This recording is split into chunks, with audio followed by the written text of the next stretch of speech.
1:3, if he says, I'm a new convert, praise God. I love God. However, since I'm a new convert, I haven't chosen a denomination yet. Must I hurry and choose one? Right now, I'm just happy reading the Bible, believing and praying.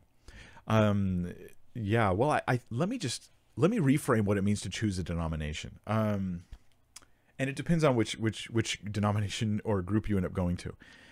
In my view, going to a church that is of a particular denomination does not mean you have to have total agreement with them on every issue that denomination takes a stand on. That's my view. You might want to find out if that's the view of your local church. If you go there, hey, how much do I need to agree on to be considered a member of the church here?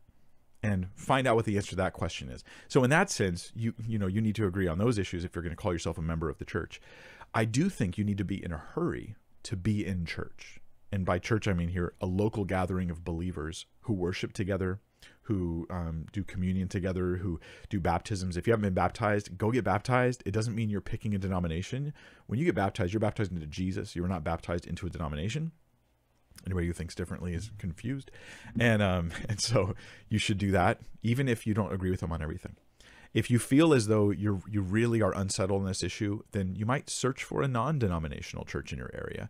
And one of the original ideas, I know denominational people tend to be pretty cynical about non-denominational churches, but one of the ideas, ideally, behind non-denominational is not that we don't have opinions about these things, but that we choose specifically not to divide on those topics. So in a non-denominational environment, you might have a little more flexibility on things like, what is your eschatology?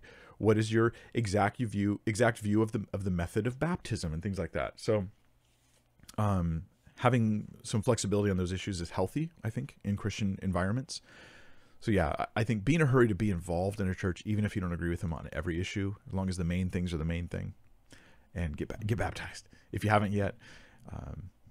And yeah, talk to the leaders of your local church and ask them what they're requiring, how much agreement they're requiring. And then that will inform you on where you want to fellowship, I think.